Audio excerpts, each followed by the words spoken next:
Hello friends, तो इस video में हम क्लास 9th के चैप्टर 3 का एटम्स एंड मॉलिक्यूल्स का जो एक्सरसाइज के क्वेश्चंस हैं उसको हम सॉल्व करेंगे और 2 to 3 क्वेश्चंस हम पर वीडियो सॉल्व करने की कोशिश करेंगे। तो उसका ये पहला वीडियो है जिसमें आप 3 क्वेश्चंस मैं आपको सॉल्व करके बताऊंगा और उसके नेक्स्ट वीडियो में और 3 क्वेश्चंस। तो इस तरीके से मैं इसको सॉल्व करूँगा। ओके, तो चलिए शुरू करते हैं। तो चलिए क्वेश्चन पढ़ते हैं। देखिए क्वेश्चन क्या है, 0.24 gram sample of compound of oxygen and boron was found by analysis to contain 0.096 gram of boron and 0.144 of oxygen. Calculate percentage composition of the compound by weight. ठीक है, मैंने क्वेश्चन पढ़ दिया। अब देखो क्या कह रहा है ये कह रहा है कि मास ऑफ किसका, कंपाउंड का कितना है आपका, मास ऑफ कंपाउंड का 0.24 ग्राम। ओके, ये दिया हुआ है। इसके बाद आपका दिया है मास ऑफ ऑक्सीजन दिया हुआ है। कौन सा दिया हुआ है, पहला ऑक्सीजन, मास ऑफ ऑक्सीजन। ठीक है, क्या दिया हुआ है मास ऑफ ऑक्सीजन आपका, देखिए ये रहा ऑक्सीजन 0.144 ग्राम। ओके सॉरी, मैंने ग्राम लिखना भूल गया मैं। सो 0.144 ग्राम। उसके बाद को किसका मास दिया है, किसका बच गया आपका, mass of boron, right, boron का ये कितना है आपका 0.096 ग्राम। ओके, अब देखते हैं।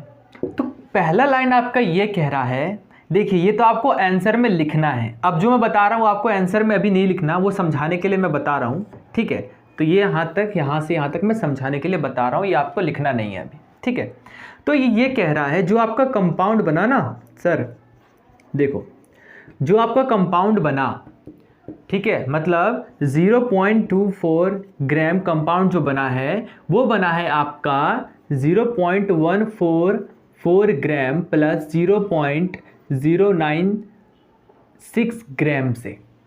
मतलब ऑक्सीजन और बोरॉन इन दोनों के मास से मिलके हमारा क्या बना है, कंपाउंड बना है। इतना समझ में आ गया। तो आप इसको ये कह सकते हो ये टोटल है इसका, इन दोनों को ऐड किया तो टोटल आपका कितना आया, इतना आया, राइट। इसको और इसको ऐड करेंगे तो टोटल कितना आया आपका, इतना आया। अब इसमें ये पूछ रहा है आपका कि चलो ठीक है आपका इतना तो आ गया, पर अब ये बताइए क्या पूछ रहा है, ये बताइए कि ऑक्सीजन और बोरॉन का परसेंटेज क्या है, ये पूछ रहा है आपका। मतलब ऑक्सीजन और बोरॉन का परसेंटेज आपसे ये पूछ रहा है। ठीक है, अच्छा इतना समझ में आ गया। तो देखिए टोटल आपका कितना है 0.24 ग्राम। ठीक है, और ये आपके, अच्छा इसको इस तरीके से मान लीजिए कि मान लीजिए ये आपका टोटल मार्क्स है। ठीक है, टोटल मार्क्स। ठीक है, आप इसको मान लीजिए ये मैथ का मार्क्स है। ठीक है, और ये आपका है साइंस का मार्क्स। ठीक है, मैथ का मार्क्स कितना आया, इतना, और साइंस का मार्क्स कितना आया, इतना आया, और टोटल मिला के इतना मार्क्स आया आपका। मैथ में इतना आया, साइंस में इतना आया, और टोटल आपका इतना आया। अब आपसे कोई पूछ ले कि भाई ये बताओ कि मैथ का कितना परसेंटेज आया, मैथ में जो मार्क्स आया है आपका उसका परसेंटेज कितना है, राइट। मैथ में जो आपका ये मार्क्स आया है उसका परसेंटेज कितना है। तो आप क्या करोगे, आप जो आपको मार्क्स प्राप्त हुआ है, गेन हुआ है, आपने ऑब्टेन किया है, ठीक है, वो आप ऊपर लिखते हैं ना, और जो टोटल मार्क्स होता है उसको आप नीचे लिखते हैं। तो 0.24 ग्राम, राइट, और उसके बाद आप 100 से इसको मल्टीप्लाई कर देते हैं। तो उसके बाद आपको क्या निकल जाता है, परसेंटेज। इज इट क्लियर, कोई दिक्कत। देखो अगर आपका, तो इसको मिटा देता हूं, समझ में आ चुका होगा। अगर मान लीजिए अगर आपका 9 मार्क्स आया है 10 में से, राइट, तो इसको आप मान लीजिए वही मैथ मान लीजिए, और इसको आप मान लीजिए टोटल मार्क्स। ठीक है, 9 आउट ऑफ 10 आया है आपका। अगर आपको कोई पूछ ले कि आपका परसेंटेज कितना आया, तो आप क्या करोगे, इसी में 100 से मल्टीप्लाई कर दोगे, राइट। अब देखो सॉल्व कर लो, कितना आया आपका 90%। ओके, तो इसी यही चीज़ आपको यहाँ पे अप्लाई करना है। मिटा देते हैं अब इसको, अब आंसर पे आते हैं। समझ में आ गया होगा अब आपको। तो अब आपको निकालना है percentage of the mass of oxygen, right. Percentage of the mass of oxygen कितना आया, देखिए यहां पे लिखते हैं पहले कितना आया 0.144 ये आपको मिला है, ठीक है। टोटल मार्क्स कितना था आपका, टोटल ये है मान लीजिए ग्राम, और इसको आप 100 से मल्टीप्लाई कर दीजिए तो आपका ये क्या निकल जाएगा, देखिए सॉल्व कर दीजिए इसको। यहाँ पे आप सॉल्व करेंगे तो पहले तो ग्राम से ग्राम क्रॉस हो गया, ठीक है। उसके बाद ये पॉइंट हटाया तो नीचे आप 30 लगा सकते हैं, ओके। ये पॉइंट हटाया तो ऊपर आप 20 लगा सकते हैं। अब इसको सॉल्व कर दीजिए। ये आपको 24 1 जा 24 और 24 6 जा 144 होगा आपका। ये 0 काट दिए, 0 से 20 गया, 10 से 10 गया। ऊपर कितना बचा आपका 6, नीचे तो कुछ बचा नहीं, ऊपर कितना बचा आपका 6 और 10, ये आपका कितना हो गया 60%। किसका निकला है, ऑक्सीजन का मास का परसेंटेज अभी निकला है, ओके। अब हम इसी तरीके से आप किसका निकाल दोगे, आप बोरॉन का निकाल दोगे, तो बोरॉन का निकाल दीजिए। सेम चीज़ आपको लिखना है, percentage of the mass, percentage of the mass of boron, ठीक है। कितना निकल जाएगा आपका, देखिए आपका कितना है, कितना गेन हुआ है बोरॉन को, इतना 0.096 ग्राम, और टोटल कितना है, वही चीज़ ऊपर वाले लिखते हैं, टोटल इतनी है आपकी 0 पॉइंट इतना, ठीक है। सॉल्व कर दीजिए, ग्राम से ग्राम क्रॉस हो गया, पॉइंट हटाया आपने 30, यहाँ पॉइंट हटाया आपने ऊपर 20। अब आपको इसको सॉल्व करना है, देखिए कितना होगा बताइए। ये आपका होगा 4, 24 1 जा 4 और 24 4 जा 96, और ये आपका क्रॉस हो गया और ये आपका क्रॉस हो गया। कितना ऊपर बचा 4 and 10, कितना हो गया 40%, ठीक है। कोई दिक्कत नहीं आएगी, और इस तरीके से आपका ये क्वेश्चन सॉल्व हो गया। नेक्स्ट देखते हैं अब। तो चलिए अब देखते हैं क्वेश्चन नंबर 2, ठीक है। क्वेश्चन नंबर 2 में क्या कह रहा है, देखिए इसमें ये कह रहा है, आप पढ़ लीजिएगा एक बार अपने टेक्स्ट बुक से। तो इसमें ये कह रहा है कि जब हम 3 ग्राम कार्बन को मिलाएं और 8 ग्राम ऑक्सीजन को मिलाएं तो आपका क्या फॉर्म होगा, कार्बन डाइऑक्साइड, और कितना फॉर्म होगा 11 ग्राम, ओके। तो अभी आपको आंसर नहीं लिखना है, पहले आपको समझा रहा हूं मैं, वो समझ लीजिए। जब आंसर लिखवाऊंगा तो आपको आंसर फिर लिखना है।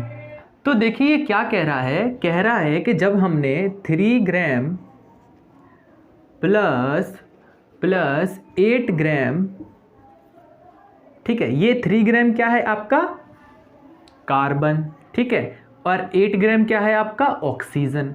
जब हम 3 ग्राम कार्बन को लेते हैं और 8 ग्राम ऑक्सीजन को लेते हैं तो आपका क्या फॉर्म होता है, तो आपका फॉर्म होता है क्या, कार्बन डाइऑक्साइड, मतलब CO2, राइट। CO2 आपका फॉर्म होता है। अब देखिए ये CO2 कितना है आपका दिया हुआ 11 ग्राम, है कि नहीं 11 ग्राम। अब भले ही चाहे ऐसे लिख लीजिए, ऐसे ही लिख देते हैं समझने के लिए, कंफ्यूज ना हो, 11 ग्राम। तो अब देखिए ये कौन से लॉ को ये कौन सा लॉ फॉलो कर रहा है, ये समझना पहले इंपॉर्टेंट है, ठीक है। कौन सा लॉ फॉलो कर रहा है, देखो कार्बन का कितना ग्राम दे रखा है 3 और ये 8, जब हम 3 + 8 को ऐड करेंगे तो कितना होगा आपका 11 ग्राम होगा ना सर। उसके बाद ये जो आपका आंसर आया है उस आंसर का भी मास कितना है 11 ग्राम, ठीक है। 11 ग्राम कुछ नहीं, उसका मास दे रखा है, ठीक है, ओके। सो अब देखिए क्या है, तो दोनों साइड क्या है 11 11 है ना। अगर दोनों साइड 11 11 है तो ये किसके लॉ को फॉलो कर रहा है, ये आपका जो लॉ है वो है law of conservation of mass को ये फॉलो कर रहा है। इतना समझ में आया। अब हम इसको कर देते हैं इरेज। एक और चीज़ देखिए, तो इसमें बात हो रही है कार्बन डाइऑक्साइड की, ठीक है, कार्बन डाइऑक्साइड की बात हो रही है। तो आपने पढ़ रखा होगा जब हम इसका प्रोपोर्शन निकालते हैं, देखिए किस प्रोपोर्शन में है ये कार्बन डाइऑक्साइड, ये जानना आपका बहुत ज़रूरी है। तो ये जो C है, C का एटॉमिक मास कितना होता है 12, ठीक है, और O का कितना होता है 16। तो ये U लगा दो ताकि पता चल जाए कि ये एटॉमिक मास है, ओके। और क्योंकि O2 है तो इसमें आप 2 से मल्टीप्लाई कर दो। ये आपका कितना हो गया 12U मतलब यूनिफाइड मास, और ये आपका कितना हो गया 32U, ओके। नेक्स्ट आप क्या करेंगे, इसको आप कर देंगे डिवाइड रेशियो में डाल के। जब इसको क्रॉस करेंगे ना तो कितना आंसर आएगा आपका 3:8, ओके। 3:8 आपका आंसर आया। तो इससे आपको क्या पता चला, इससे आपको ये पता चला कि कार्बन डाइऑक्साइड तभी फॉर्म हो सकती है, कार्बन डाइऑक्साइड तभी फॉर्म हो सकती है जब आप कार्बन डाइऑक्साइड में कार्बन और ऑक्सीजन 3:8 में लें। दोबारा बोल रहा हूँ, कार्बन डाइऑक्साइड तभी फॉर्म हो सकती है जब आप कार्बन डाइऑक्साइड को 3:8 में लें। मतलब इसमें कार्बन क्या होगा 3 रेशियो में और ऑक्सीजन 8 में, 3:8 में ही कार्बन डाइऑक्साइड फॉर्म होगा। अब हम चलते हैं आंसर की ओर। अब हम लिखते हैं आंसर, ठीक है। तो आंसर आप क्या लिख सकते हो, it is given that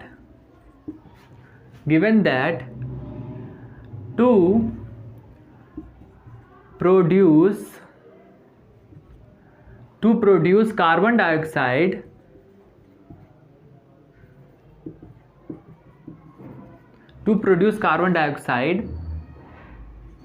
of 11 gram, right? To produce carbon dioxide of 11 gram we need कितना 3 gram of carbon and 8 gram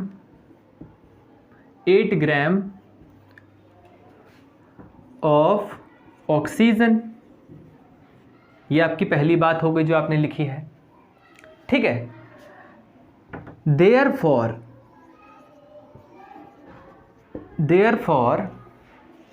इतना लिख देने के बाद देयरफॉर लिख दो, देयरफॉर द मास ऑफ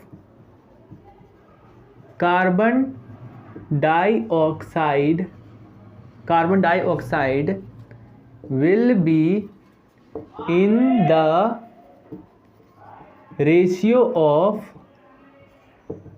इतना, right? in the ratio of इतना। thus we need oxygen, therefore we need oxygen कितना जरूरत पड़ेगा फिर 3 ऑक्सीजन कितना जरूरत पड़ेगा आपका, ये 50 दिया हुआ है तो 50 ग्राम, 0 दिया, 0 लिख दीजिए, नहीं लिख दीजिए कोई दिक्कत नहीं है। और कितने की जरूरत है हमें 8 ग्राम की, ठीक है, हमें 8 ग्राम की ज़रूरत है। तो कितना निकल गया आपका 42 ग्राम, हमें 8 ग्राम की ज़रूरत है, ऑक्सीजन 8 ग्राम। और ये कितना निकला है अनयूज्ड लिख दीजिए। ये जो निकला है ना ये आपका अनयूज्ड है। आपको की जरूरत कितने की ऑक्सीजन 8 की, ओनली 8 की, ठीक है। अब आप उसको लिख लीजिए, चाहे स्क्रीनशॉट ले लीजिए, मैं आगे लिखने जा रहा हूं।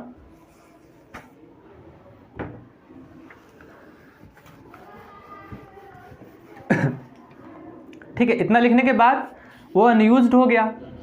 और क्या जरूरत है आपको, और we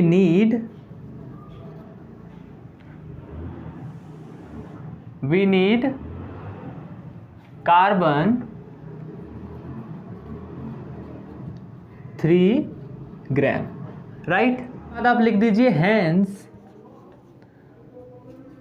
it follows the law of definite proportion,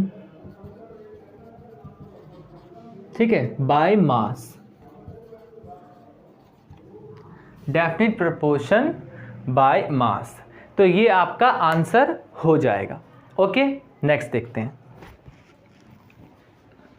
तो चलिए अब क्वेश्चन नंबर 3 देखते हैं एक्सरसाइज का। देखिए क्या कह रहा है, what are polyatomic ions, give examples. तो पॉली एटॉमिक आयंस क्या होता है उसका आपको एग्जाम्पल देना है, ठीक है। उससे पहले हम ये समझ लेते हैं कि आयंस क्या होते हैं, राइट। आयंस क्या होते हैं ये समझना बहुत जरूरी है। देखिए आयंस जो होता है ना वो चार्ज होता है, charge particles, right. Charge particles को कहते हैं आयंस। ये आपका पॉजिटिव भी हो सकता है और नेगेटिव भी हो सकता है। अभी आपको आंसर नहीं लिखना, अभी ये मैं आपको समझाने के लिए सिर्फ बता रहा हूं, सिर्फ समझाने के लिए। आंसर भी लिखवाएंगे, वो भी लिखवाएंगे, ठीक है। तो मैं क्या कह रहा हूं, आयंस क्या होता है, चार्ज पार्टिकल्स होता है जो कि पॉजिटिव और नेगेटिव दोनों में हो सकता है। ओके, अब देखते हैं। देखिए मान लीजिए हमारे पास क्लोरीन है और एक है हमारा ऑक्सीजन, ठीक है। ध्यान से सुनना बस मैं क्या कह रहा हूं, ठीक है। क्लोरीन का एटॉमिक नंबर क्या होता है आपका 17, ओके, और इसका एटॉमिक नंबर क्या होता है आपका 8, ठीक है। इसका 17 और इसका 8। अब देखते हैं, आपने ये पढ़ रखा होगा ऑर्बिट्स के बारे में, ठीक है। इसके पहले ऑर्बिट में, क्लोरीन के पहले ऑर्बिट में, देखो इसको पहले आप डिफ्रेंशिएट करते हैं ऑर्बिट के हिसाब से, तो क्या हो जाएगा, ये पहले ऑर्बिट में 2, दूसरे ऑर्बिट में 8 और तीसरे ऑर्बिट में 7। इसको हम कहते हैं outer most orbit, right. So outer most orbit, अभी हम इसमें कितने ऑर्बिट बनाएंगे, देखिए पहले ऑर्बिट में 2 चला गया, दूसरा ऑर्बिट बनाएंगे तो उसमें 8 चला गया, 1 2 3 4 5 6 7 8। आउटर मोस्ट ऑर्बिट में कितने हो गए 7, 1 2 3 4 5 6 7, राइट। तो इसको देखो, कोई भी एटम क्या चाहेगा कि मैं स्टेबल हो जाऊं, राइट। तो स्टेबल होने के लिए उसको सारे ऑर्बिट्स फिलअप करने पड़ेंगे, ठीक है। सारे ऑर्बिट्स फिलअप करने पड़ेंगे।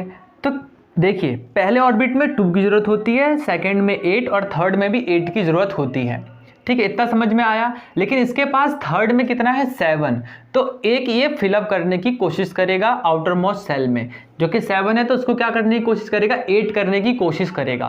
तो जब ये 8 करने की कोशिश करेगा ना, तो ये किसी के साथ रिएक्शन करेगा, इसलिए हम इसको क्या बोलते हैं, रिएक्टिव एटम भी कहते हैं।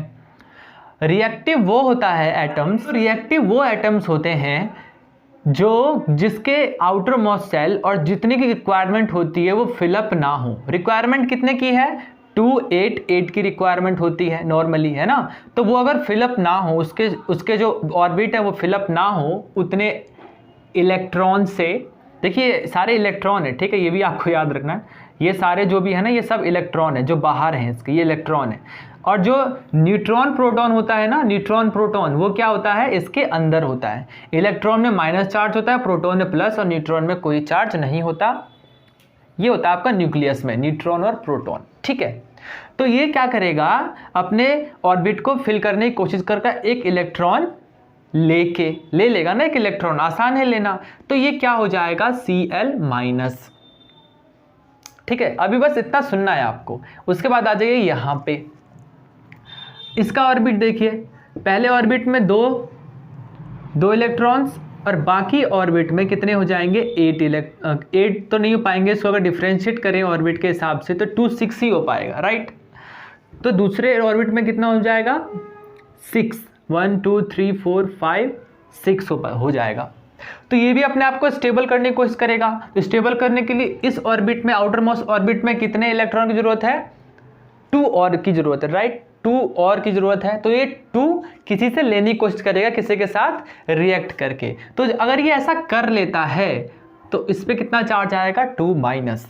तो आपको ये भी समझ में आ गया होगा, अगर कोई भी एटम दूसरे से अगर जितना इलेक्ट्रॉन लेता है उतना ही चार्ज उस पर आ जाता है, लेकिन वो भी माइनस में। अगर लेता है तो माइनस में चार्ज आएगा, अगर देता है तो प्लस में चार्ज आएगा। ओके, तो इस चीज को जो है आप क्या कहेंगे, आयन। ये सारे आपके आयंस कहलाएंगे। ठीक है, ये आपका पॉजिटिव भी हो सकता है, नेगेटिव भी हो सकता है, डिपेंड करता है कि वो देता है कि लेता है। आयंस आप इसको कहेंगे, इतना समझ लीजिए। आयन आप समझ में आ गया आपको? तो ये समझ में आया। तो अब हम देखते हैं किसी थर्ड के बारे में। ये समझ में आ गया तो बाकी सारी बात इसमें समझ में आ जाएंगी। ठीक है, तो मान लीजिए मैंने एक ClO3- लिया, ये इसको क्लोरेट बोलते हैं, ClO3- को। ठीक है, और एक हमने लिया OH-, इसको हम बोलते हैं हाइड्रोक्साइड। तो ClO3 को क्लोरेट बोलते हैं, OH- को हाइड्रोक्साइड बोलते हैं। अब देखिए मैं क्या कहना चाहता हूँ, ये किससे मिलके बना है, क्लोरीन से और ऑक्सीजन से। ओके, तो हम इसको ऐसे लिख सकते हैं, देखिए क्लोरीन लिख दिया और ऑक्सीजन कितना है, 3 ऑक्सीजन है, तो आपको ऐसे लिखना पड़ेगा। इस बॉन्ड को क्या बोलते हैं, कोवैलेंट बॉन्ड। ठीक है, ये है, इसमें चार्ज कौन सा है, माइनस का चार्ज, राइट। अब देखते हैं, अच्छा चार्ज आप सेंटर पे लिखते हैं। इसके बाद जैसे OH है तो O और H, इस तरीके से ये बॉन्ड बनाएंगे, कोवैलेंट बॉन्ड, और इस पे माइनस का चार्ज है, राइट, माइनस का चार्ज है। तो अब देखिए मैं क्या कहना चाहता हूँ, इसमें क्या था, सिर्फ Cl था, इसमें क्या था, सिर्फ O था। यहाँ पे Cl और O दोनों साथ में है। इसमें क्या था, सिर्फ Cl था जिसपे आपका आयन था माइनस का, इसमें क्या था, सिर्फ O था जिसपे आपका 2- चार्ज था। लेकिन यहाँ पे आपका दो एटम साथ में अलग अलग तरीके के जुड़े हुए हैं, यहाँ भी आपका 2 एटम साथ में अलग तरीके से जुड़ा हुआ है। ठीक है, तो इससे हमें क्या पता चला, जो सिंगल एटम होते हैं, सिंगल एटम के जो आयन होते हैं उसको हम कहते हैं मोनो एटॉमिक आयन। ओके, और जो इसको भी आप क्या कहेंगे, मोनो एटॉमिक, राइट, आयन। लेकिन यहां पे मोनो नहीं है। मोनो का मतलब क्या होता है, सिंगल, अकेला जो हो, मोनो एटॉमिक। ओके, यहां पे क्या है, ये 2 या 2 से ज्यादा एटम से मिलके बना है, राइट, एक नहीं है, इतना ध्यान रखो ना, सिर्फ एक नहीं है ये। तो जो एक एटम से मिलके ना बना हो, या 2 या 2 से अधिक एटम से मिलके बना हो, उसको हम कहते हैं पॉली एटॉमिक। तो ये पॉली एटॉमिक आयंस है, ये भी पॉली एटॉमिक आयंस है। समझ में आ गया? बस यही चीज आपको समझनी थी। अब आप किसी को भी एक्सप्लेन कर सकते हो आसानी से, राइट। अब हम देखते हैं आंसर क्या लिखना है, चेक इट। तो चलिए अब हम आंसर देख लेते हैं कैसे लिखना है। The ions which contain more than 1 atoms, ये लिखना है। सही बात है, मोर देन 1 एटम्स होगा, नहीं तो क्या बन जाएगा, mono atomic ions. Same kind के भी हो सकते हैं वो, और डिफरेंट काइंड के भी हो सकते हैं, वही चीज, लेकिन सिंगल नहीं होगा। ऐसे Cl है तो Cl नहीं होगा, Cl2 हो सकता है। ठीक है, ये मैं ये नहीं कह रहा हूँ कि Cl2 लिखना है आपको, मैं समझाने के लिए कह रहा हूँ, भाई तुम आंसर में लिख दो। ठीक है, H है तो सिर्फ H नहीं हो सकता, H2 हो सकता है। तो सेम टाइप के, क्योंकि Cl, अगर Cl2 की बात करें तो Cl लिख सकते हैं, राइट, सेम टाइप का आइटम है। H2 की बात करें तो HH लिख सकते हैं, राइट, सेम टाइप के हैं। तो यही कह रहा है कि सेम टाइप के भी हो सकते हैं। जैसे कि हमारा ये देखिए, ये Hg, इसको मर्क्यूरी बोलते हैं, तो सेम टाइप का है। अगर इसका बॉन्ड देखेंगे तो Hg और Hg बॉन्ड होगा, राइट, इसी तरीके से कह रहा है ये। तो सेम टाइप और डिफरेंट टाइप्स के एटम्स से हो सकते हैं combination, and behave as a single unit. ये as a single unit behave करेगा, ऐसे Cl सिंगल बिहेव करता है ना, Cl- सिंगल यूनिट है ये। उसी तरीके से आपका ये सारे सिंगल यूनिट बिहेव करेंगे, सिंगल में रहेंगे ये। ठीक है, ऐसा नहीं है कि आप Cl को Cl2- ऐसे कोई चार्ज लगा दो, अपने मन से आप कुछ नहीं कर सकते। जो डिफरेंट एटम्स होते हैं अगर आपस में जुड़ के बनते भी हैं तो वो सिंगल में रहना पसंद करते हैं, अकेला रहना पसंद करते हैं, ठीक है, बिहेव अकेला करते हैं वो, ये कह रहा है ये। तो and behave as single unit are called polyatomic ions, ये मैंने कुछ एग्जांपल्स लिख रखे हैं, यही आपका आंसर होगा। आई होप कि आपको समझ में आया। ये 3 क्वेश्चन जो मैंने सॉल्व करवाए, अब जो अगला वीडियो में बनाऊंगा उसमें ये 3 क्वेश्चंस के आगे जो 3 क्वेश्चंस है वो सॉल्व करवाऊंगा, ठीक है, मतलब 4, 5, 6 3 क्वेश्चंस। सो तब तक के लिए goodbye, have a great day, फिर मिलते हैं।